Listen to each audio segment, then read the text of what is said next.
as you know, Saturday was World Patient Safety Day, and the theme this year was medication safety. So we're delighted to have our two speakers with us today, Julia Kim and Ulfat Sheikh. Just to give you a bit of background on our speakers, Ulfat is Professor of Pediatrics and Medical Director for Healthcare Quality at University of California, Davis Health. And she's also chair of the American Academy of Pediatrics Council on Quality Improvement and Patient Safety. The focus of Dr. Sheikh's work is on designing, implementing and evaluating health systems improvement methods across a broad range of healthcare settings to improve healthcare delivery and outcomes. She's been a long-time ISQua member, is on the list of ISQua experts, and has taught sessions at several ISQua conferences. Dr. Sheikh is also the associate editor of PSNet, a web-based patient safety resource funded by the Agency for Healthcare Research and Quality. She was named the American Board of Pediatrics 2020 Paul B. Miles Fellow in recognition of her contributions to improving the quality of healthcare for children. And Julia Kim serves as Associate Vice Chair of Pediatric Ambulatory Quality at the Johns Hopkins Children's Center. She's co-director of the Johns Hopkins Armstrong Institute for Patient Safety and Quality Leadership Academy and assistant professor in pediatrics at the Johns Hopkins University School of Medicine and Health Policy and Management at the Bloomberg School of Public Health. Her interests include pediatric ambulatory quality and safety, medication safety, patient and family engagement, quality improvement, and improving preventative health services delivery. So we're in safe hands today. I just also want to mention a little bit about ISQua. Most of you know who we are at this stage, but ISQua is the International Society for Quality in Healthcare, and we're delighted to be pairing with American Academy of Pediatrics COQIPS today. We really hope that you enjoy this webinar, and the panelists would really like you to engage with this, so use the chat box as much as possible. We're going to have some polls that we'd love you to answer during the course of the webinar, and the results will be shared with you, so it's going to be quite interesting. So I really hope you enjoy it and get engaged. And as Julia said, please let us know where you're from, where you're zooming in from today, and your interest in pediatric medication safety. Okay. Great, thank you so much, Katrina. So welcome to our first ever collaborative ISQua CoQIPS collaborative webinar. So CoQIPS, as was mentioned, is the American Academy of Pediatrics Council on Quality Improvement and Patient Safety. And Julia and I are here representing CoQIPS and our membership today. The topic of our talk is on preventing home medication errors in children with medical complexity. So as Katrina mentioned, this is an interactive webinar. So let's jump right in there. We have 4 poll questions interspersed throughout this talk. And the first one starts now, which sort of is a test to make sure that the poll is working before we move on to the other things. So how likely are you to adopt or implement home medication administration error prevention strategies in the setting that you work at? Great. So it looks like the majority of people on this call have responded. And I see that interest in implementation is on the higher range of things. So some people that are neutral, so maybe just checking out what we're up to. And the majority of people on this call are either likely or very likely to want to implement home medication error prevention strategies. So moving on to the background of what we're talking about today and the plan for this session, I will just go briefly over the American Academy of Pediatrics, then CoQIPS, as well as the AAP policy statement that this toolkit is meant to supplement. Then I will pass on things to Julia, who will delve deep into the implementation toolkit and go over its key recommendations. Then we have 4 discussion questions at the end that we would like to get feedback on you, which will help inform our work. So a little bit about COQUIPS. So the American Academy of Pediatrics is a membership organization of 67,000 pediatricians who are all committed to the optimal physical, mental, and social health and well-being of all infants, children, adolescents, and young adults. So the mission of the AAP is to support the professional needs of its members as we move forward this agenda of improved holistic health for the children and the families we serve. The AAP has over 60 communities in the form of sections and councils. And the Council on Quality Improvement and Patient Safety that Julia and I are part of is one of them. We have over 700 members that are all involved in policy, education, and advocacy in the area of quality improvement and patient safety. So a little while ago, back in 2021, one of our members, Shauna Yin, led a group of people that were members of COQUIPS in developing this Preventing Home Medication Administration Errors policy statement that you can access through the AAP website, and that we will also send you a link to after the webinar as follow-up, along with the toolkit, of course, which you should already have. So the policy statement essentially provided straightforward and actionable instructions on how to incorporate health literacy informed counseling strategies. And we also had information on educational materials that you might want to provide for caregivers that take care of children, especially those with complex chronic conditions. So for liquid medications, we wanted to promote caregiver use of standard dosing tools, provide language concordant care in a language that the family and other caregivers understood, empower caregivers to engage in care, make sure that clinicians reconcile medications at each relevant patient encounter, and access educational modules and other resources that promote safe home medication administration practices. And finally, promote safe disposal of unused medications to reduce adverse events related to these medications lying around at home.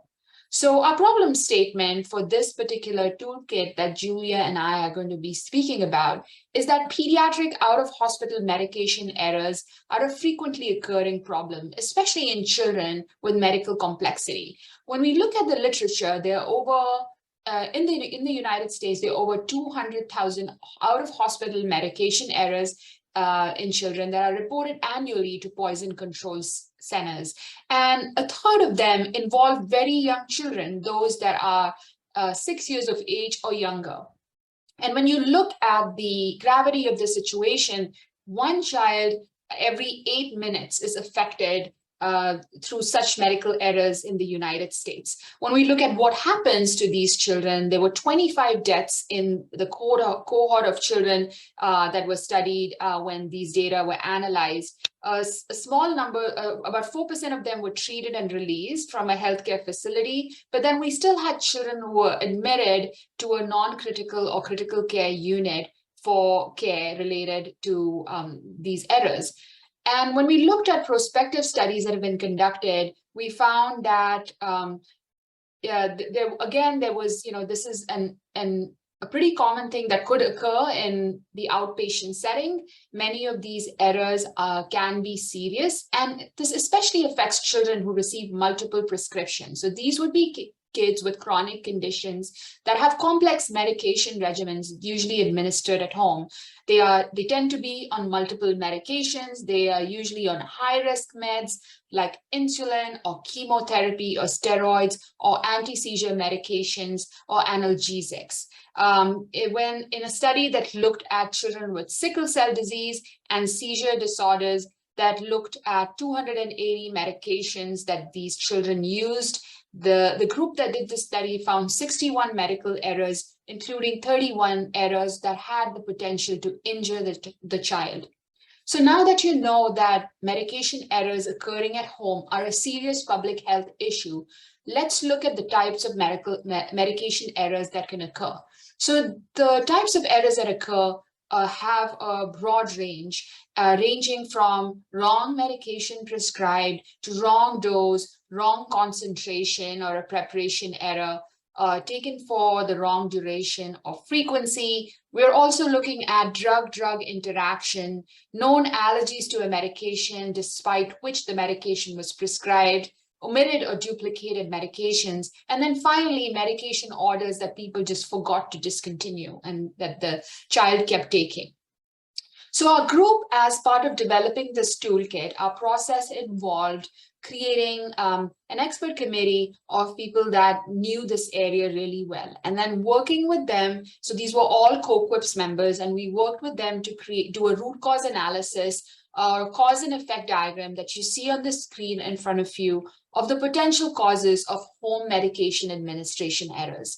So this was a comprehensive process, and you see that the range of causes really is, there's a whole range of causes that starts with people, moves on to technology and tools, tasks, environment, and organization. And we would like to highlight a few of these as part of this webinar. So one of the issues is health literacy challenges, and Julia will talk through parts of the toolkit that address these challenges.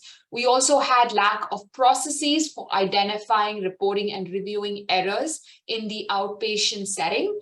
In the inpatient setting, this error reporting process, due to accreditation efforts, has really taken off. But in the outpatient setting, there is definitely room for improvement. We also highlighted clinician and patient communication breakdowns that could occur.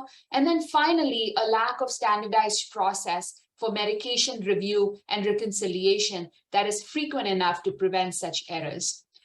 The next part of our process to create the toolkit that we will be sharing with you is to conduct a key driver diagram to look at the primary and secondary drivers of home medication errors, and then to come up with change ideas that we could translate into interventions that could be implemented in these outpatient settings. So the primary drivers of making sure that we have medication safety in children with medical complexity range from medication management to care coordination, and finally, patient and family engagement.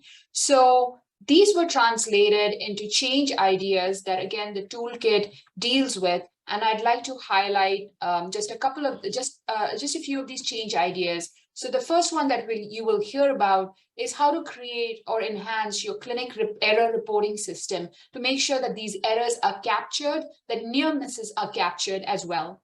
Then finally, and then secondly, a checklist to standardize medication reconciliation, especially during that high-risk situation where we have inpatient to outpatient transitions, where many of these errors occur and where safety can break down. Assessing health literacy using health literacy informed communication techniques such as teach back, show back, and chunking. So you can review the toolkit for more on these techniques. And then finally, we will highlight access to enhanced patient education materials that all of you can access for free through the American Academy of Pediatrics websites. So the key toolkit themes that you will be hearing about are here. In front of you. The first broad theme is the area of implementation resources for practices that care for children. And the sub-themes here are establishing a practice-based error reporting system, conducting making sure you have a standard procedure for conducting medication reconciliation in these settings, improving communication to reduce medication errors. And then finally, we do have a set of really awesome implementation resources for patients and families, specifically with respect to using liquid medications, over-the-counter medications, and then resources for families who want to learn more about medication dosing and storage and safe disposal of medications. So now I'm going to turn this over to Julia, who will talk to you about what the toolkit really has in it. Prior to this webinar, Katrina from ISQua has already sent you a link to the toolkit. So if you could review that following this webinar, that would be great as well. So Julia, go for it. Great. Thank you so much, everyone, for joining us this morning, afternoon, and evening. And I know we have folks from across the world, so it is a great honor to be meeting with you and speaking together this afternoon. So I just wanted to do a deep dive into our toolkit, as Dr. Sheikh had reviewed kind of the key themes. And we started off, there's like big components. One, when you do open up the toolkit, we have our overview of the home medication administration policy, prevention of medical errors policy, and then we have the implementation resources for pediatricians, including the guide to establishing practice-based error reporting, medication reconciliation with key considerations, and improving communication to reduce med errors.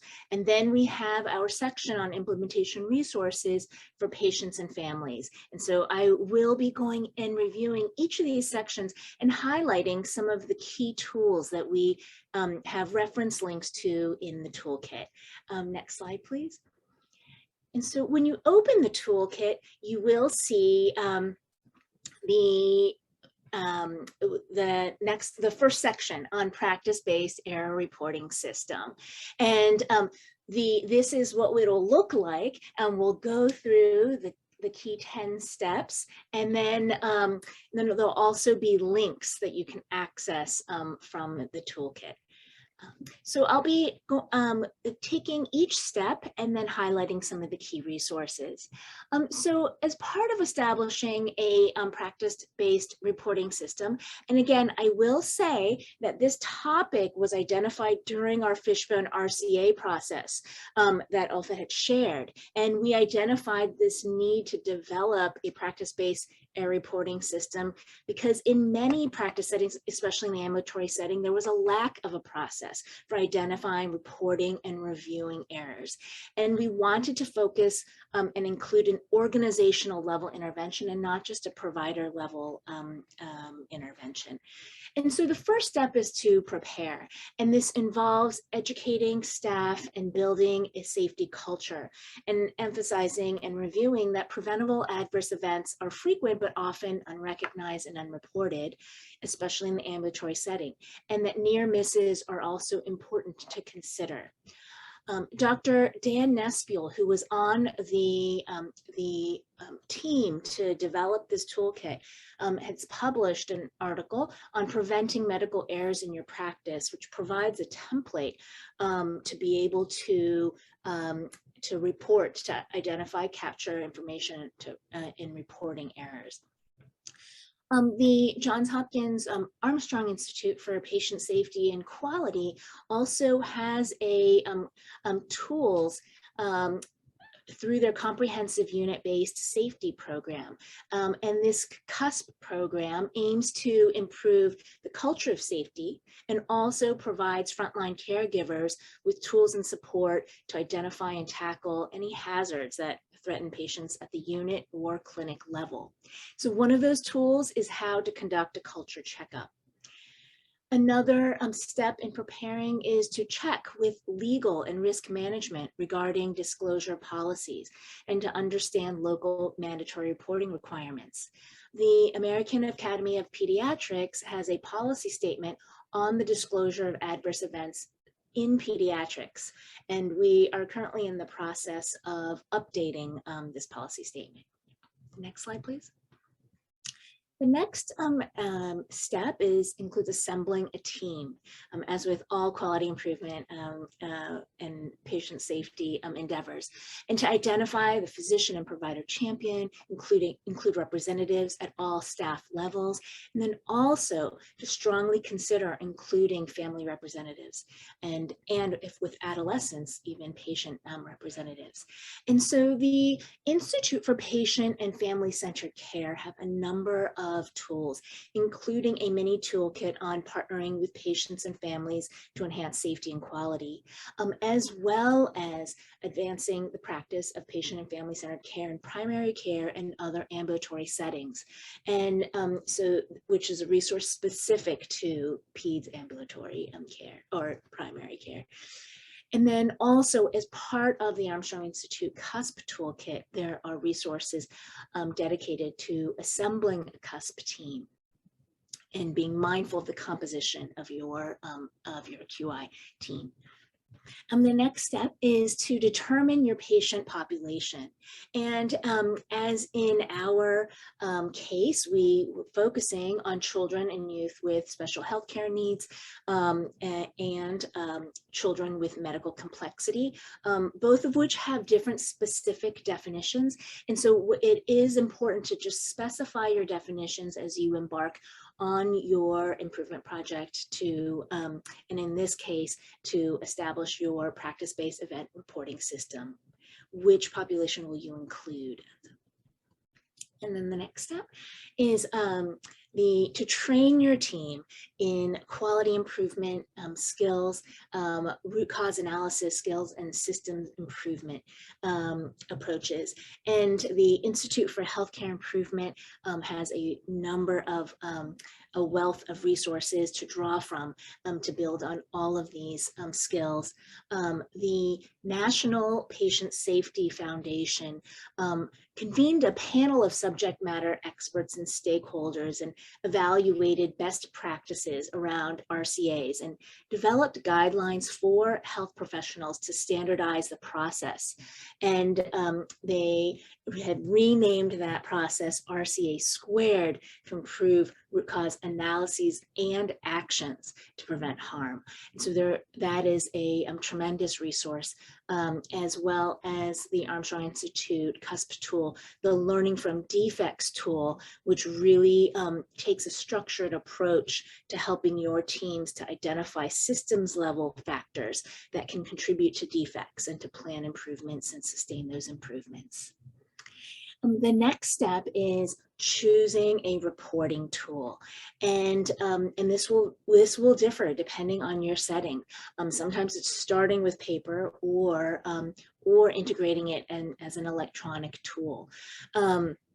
So some key elements to include would be description of the event, any harm to the patient, how and when it's discovered, demographics, medical conditions, and possible preventive actions.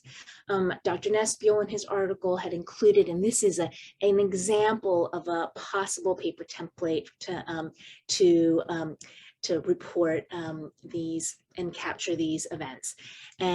The Agency for Healthcare Research and Quality in the US has common formats for event reporting, and there's a link to that to be able to have examples as you develop your own reporting tool.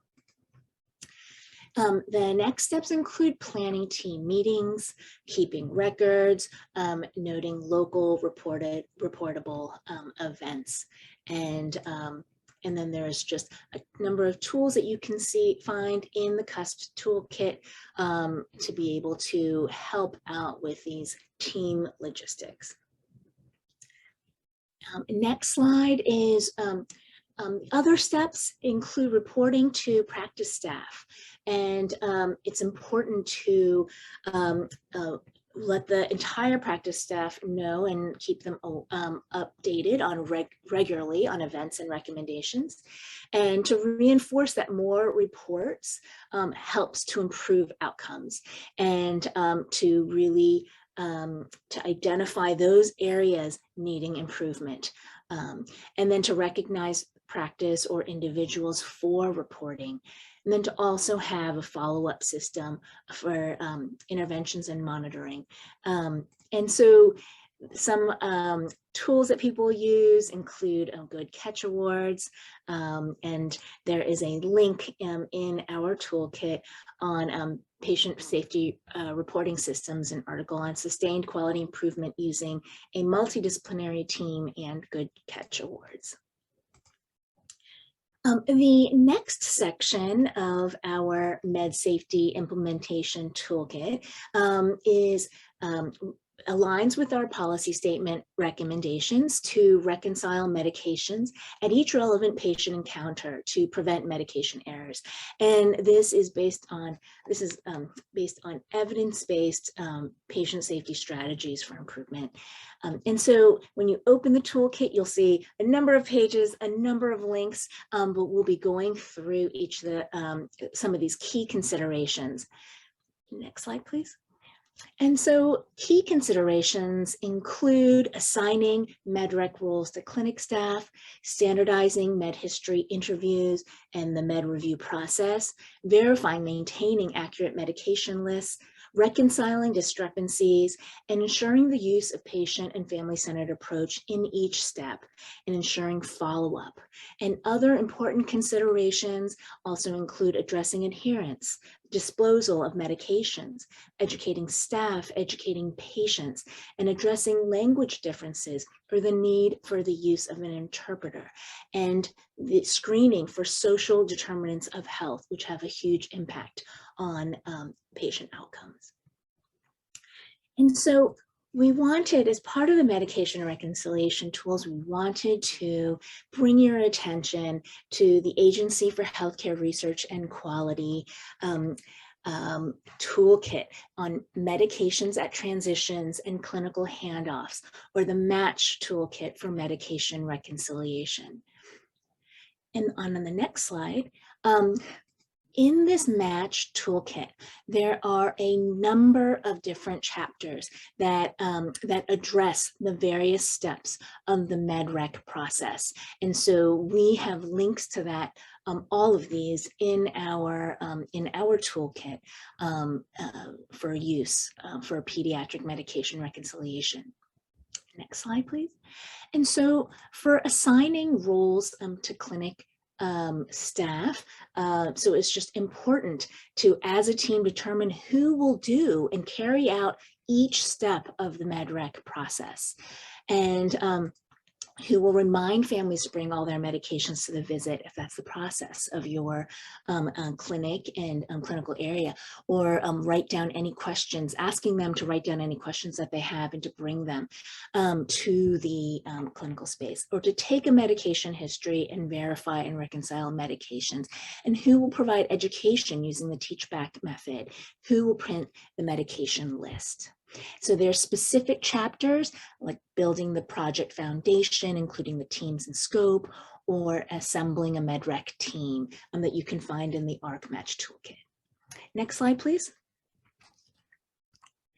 And so then another key consideration is to standardize the med history interview and review process.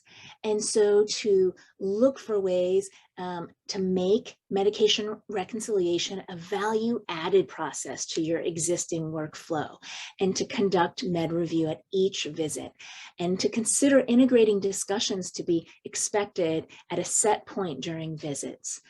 There are sample scripts that are included in our toolkit to help remind patients to bring their medications or to complete a list to their visit, or a complete list of their meds to the visit. And then there's also a video, a link to a video on how to take the best possible medication history. And then there's also tips for interviews on conducting a patient medication interview. Next slide, please. And the next other key considerations include verifying and maintaining an accurate medication list and reconciling differences. And so there are some key tools that help out with this process.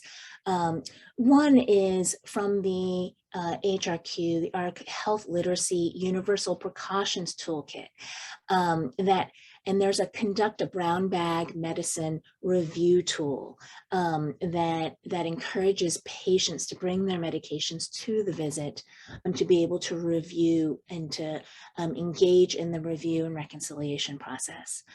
There's also a medicine review form that can be found in the ARC Health Literacy Universal Precautions Toolkit to help out with that med review process. And then there is a developing change, designing the MedRec process and critical thinking process to identify and clarify discrepancies to help with guiding principles to establish this process in your clinical area. Next slide, please.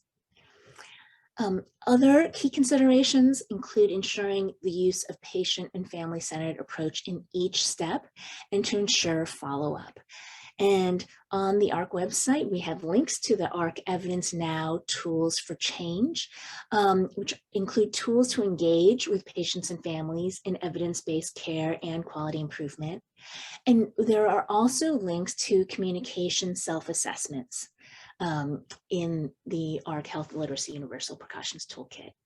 And follow-up can not only be in person, if that's possible, but can also in this day and age be conducted via telephone or telemedicine. Next slide, please.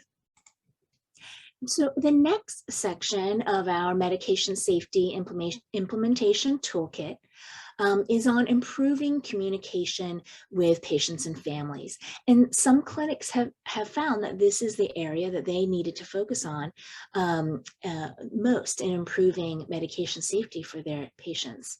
And nearly 30% of parents in the US were found to have low health literacy, placing patients pediatric patients at an increased risk for med administration errors. And of note, only 15% of parents in the US were considered to have proficient levels of health literacy. So the majority of caregivers struggle with some health literacy challenge. And health literacy, and in the US, we would say patients and families with limited English proficiency, or in countries where patients come to the clinic where they do not speak the primary language of that country, these issues play a large role in risks for med administration errors. And so strategies to improve communication with patients and families are extremely important to ensure medication safety.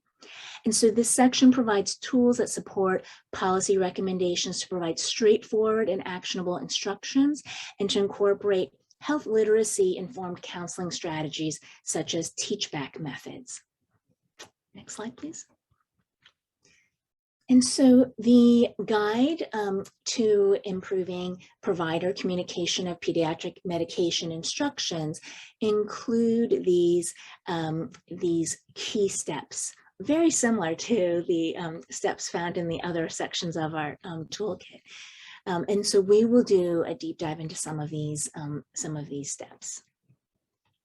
And so for one of the links that we have in this section of the toolkit really draws from the ARC Health Literacy Universal Precautions Toolkit, and specifically to the sections on communicate clearly and their tools with that, and then also the use of the teach-back method. But you can see that there are a number of different tools and sections based on multiple aspects of spoken communication, written communication, patient self-management and empowerment, and supportive systems for patients. Next slide, please. And so one of several of the links in our toolkit are new in that we had adapted the Communicate Clearly tools and made them specific for pediatrics and specific for medication communication. And so these are available as links in our toolkit. And so this one in particular is a 12-question observation form where you can observe an interaction between a patient, family, caregiver, and a specific clinician or staff member. Next slide, please. And the other Communicate Clearly tool that again was adapted for pediatrics and medication communication included the self-assessment tool. And so that this is a tool that providers can use after a patient encounter.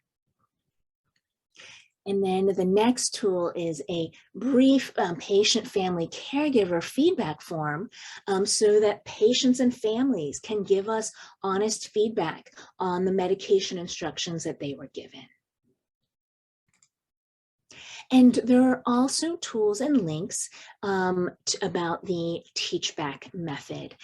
Studies have shown that 40 to 80% of the medical information that patients are told during office visits are forgotten immediately, and that nearly half of the information that is retained is incorrect.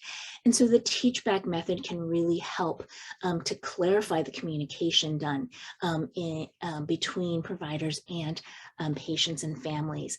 And so this teach back method really is a research-based health literacy intervention that promotes adherence, quality, and patient safety. And it involves clinicians explaining to the patient a new concept, diagnosis, or treatment plan in small chunks. And then the patient is given an opportunity to explain or teach back what was said. And then if the patient cannot show or the family demonstrate that they may not understand as clearly, then the clinician can explain in a different way, and then again ask for teach back. And so there are a number of teach back interactive modules, links that we have, as well as videos, tips sheets, and evaluation tools, as well as a tip sheet from the Center for Culture, Ethnicity, and Health in terms of using teach back using an interpreter. Next slide, please. And the next section of the toolkit focuses and addresses the policy recommendation to provide health literacy informed educational materials for caregivers as part of care, and that these tools can be used in the outpatient setting, inpatient setting, emergency, and pharmacy settings.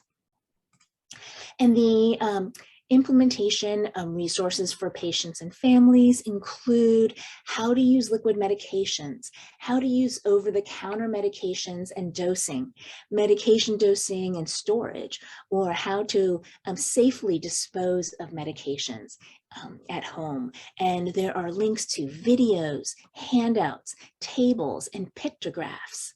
And liquid formulations of medications account for over 80% of pediatric home medication errors, especially in young children and children with feeding tubes. And so this was one of the key areas that we had focused on in pulling together these implementation resources.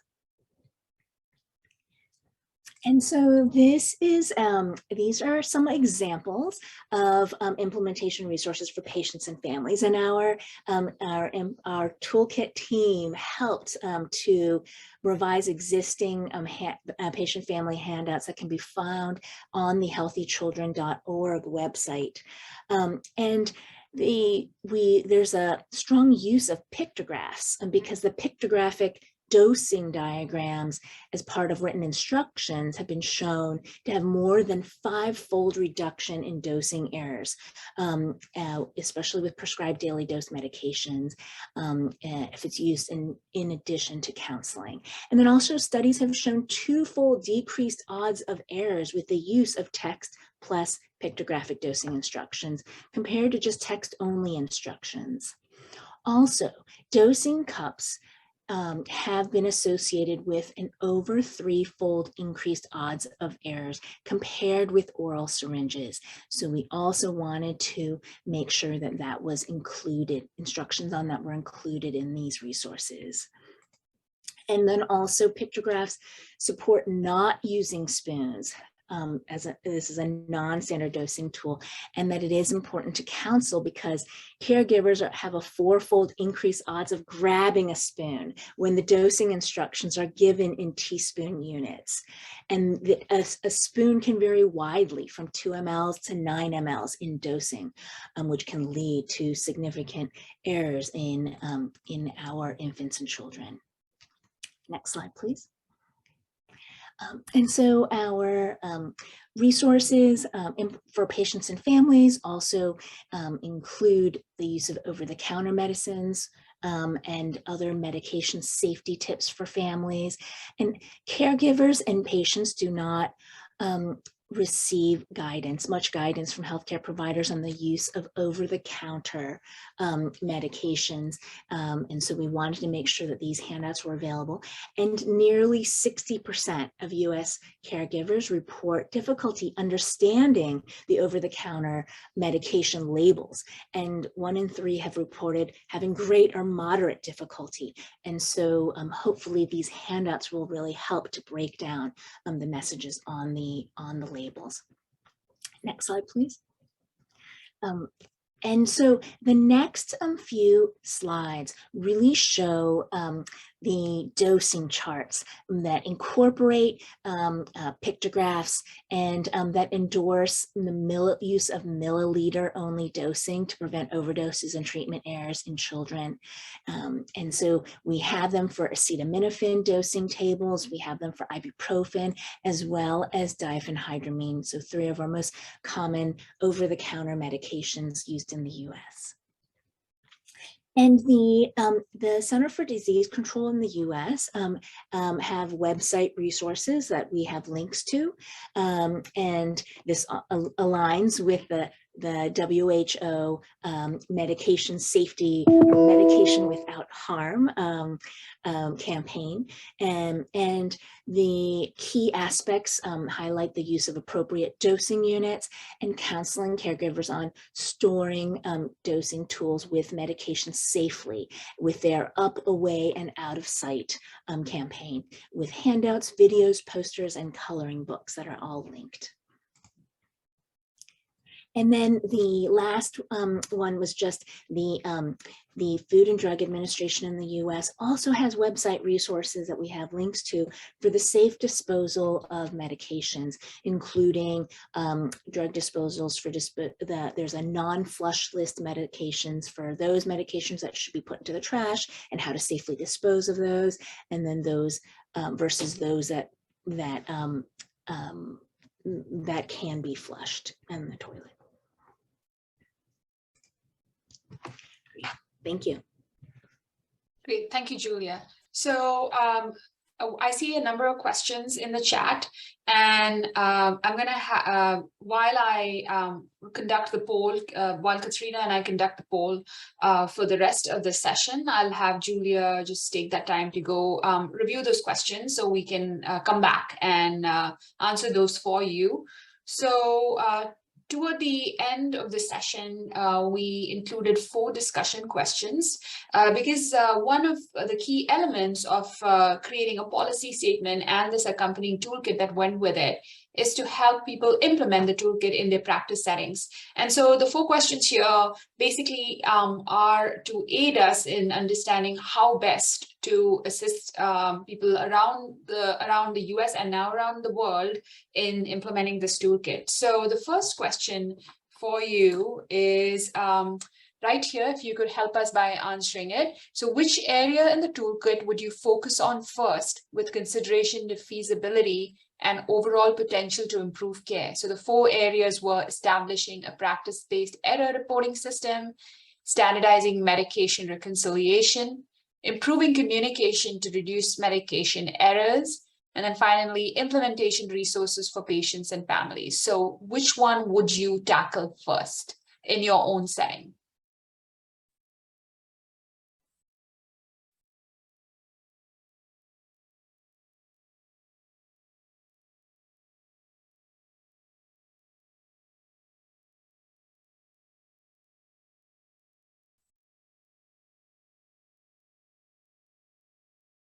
All right, we're close to 75%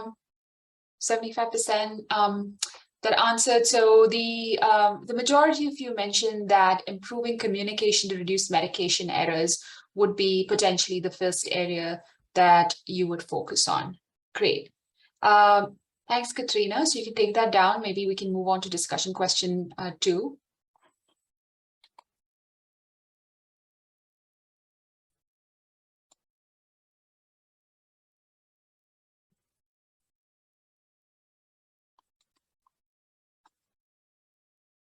Great. So the next question is about which strategies would improve the feasibility of using this toolkit at your institution. And we have a number of resources here. And again, you would pick one choice, the one choice of resources that would improve the feasibility of using this toolkit at your institution the most. A coach or external facilitation a person to help with that. QI collaborative, so QI learning collaborative, online QI modules on the topic, a session at the ISQua International Conference, webinar series on this topic, and then if there was something that we missed here, if you would please post it in the chat, that would be great.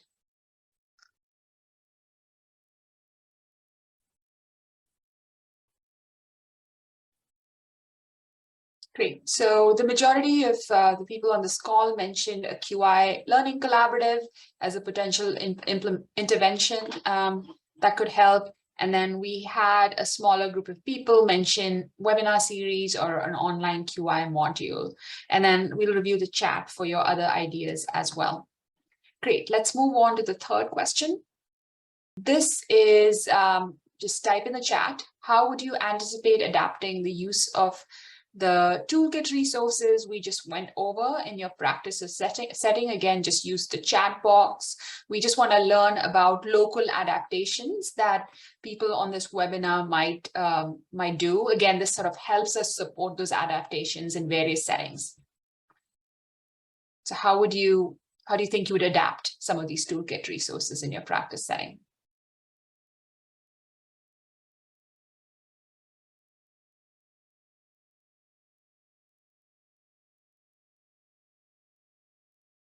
Great. And this is the last question.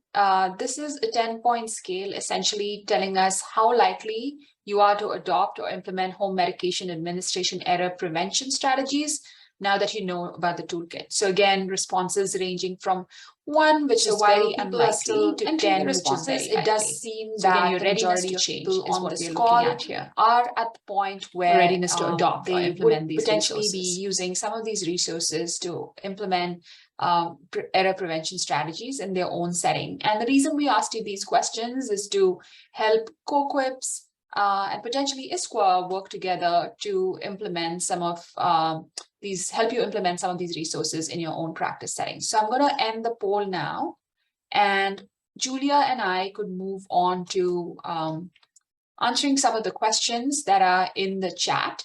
Julia, would you like to tackle one of them before I close this poll and move on to the chat as well?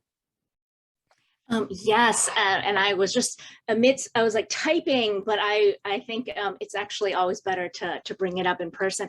And so we had a question from Dr. Ogunbase, and I apologize if I'm not pronouncing your name correctly, but Dr. Ogunbase had some very thoughtful questions about the toolkit. And his first question was that he noticed in the 10 steps to the reporting system that there's no step for investigating the cause of the incident reported, and that he felt that this point or step should come before step 9. And I was just in the middle of typing up that this is an excellent point, and absolutely there is room to expand, like actually in a whole nother section to be added to the toolkit that really talks about investigating errors. We were trying as best as possible to keep the scope at establishing a reporting system, but you bring up an excellent point that you can't establish a reporting system without then having training on then how to investigate an error, because that's the whole point of even having a reporting system, to be able to identify and then do the work through that improvement process, that root cause analysis process, to try to figure out what needs to be improved. So thank you so much for bringing that. And I think with the next edition of the toolkit, we will need to tap into your your expertise and thinking about that. So the other question that also from Dr. Ogunbase was, in reconciling drugs for children, how do you make allowance for drugs that are vomited or spat out, for which parents have to repeat doses? And I think that this is a real real issue in pediatrics, you know, where we prescribe medications, you know, we anticipate that it will take a certain number of days, you know, and they're given a specific volume, and inevitably it doesn't work out, or it's, you know, because of the vomiting. I mean, sometimes there's spillage because it's a liquid medication. And so I think that, you know, I'll just speak on an individual level. Sometimes I will round up, you know, to try to accommodate for those allowances, if it's possible. Although nowadays, sometimes it's kept tight in terms of the electronic health system that calculates things for us. So, Dr. Sheikh, how any thoughts on either of those great questions that were posed to us by Dr. Ogunbasi? Yeah, the spitting question is always a tricky one, and really it depends on the medication, right? If it's a medication where repeating a dose could potentially put a kid at harm, right? If it's where it's a medication that's high risk, I'm a little more averse to estimating how much was spat out, right? But if it's something along the lines of an over-the-counter antipyretic, then I'm more comfortable with repeating doses. So yeah, that is a tricky one. But I do, you know, look at the vomitus and tend to estimate as well. I'm not 100% sure that's a very good method. Yeah. One of many challenges of pediatric med safety and med administration. Yeah. Yeah.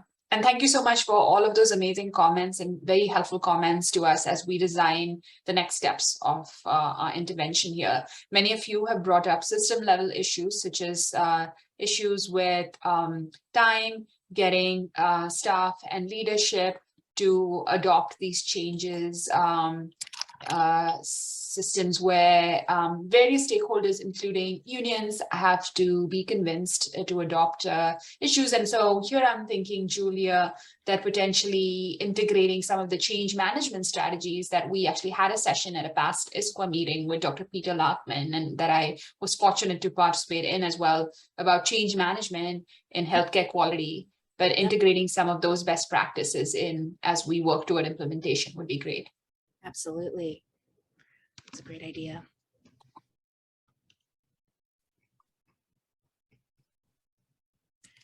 Well, I see that we are already at the top of the hour, and time flies when you're having fun talking about a very important topic that I know all of us feel so passionately about. And I just want to thank you for all the work that you're doing around the world to improve patient safety and quality, and for those of us on this webinar for pediatrics. And so it is a great honor to be able to connect with you today.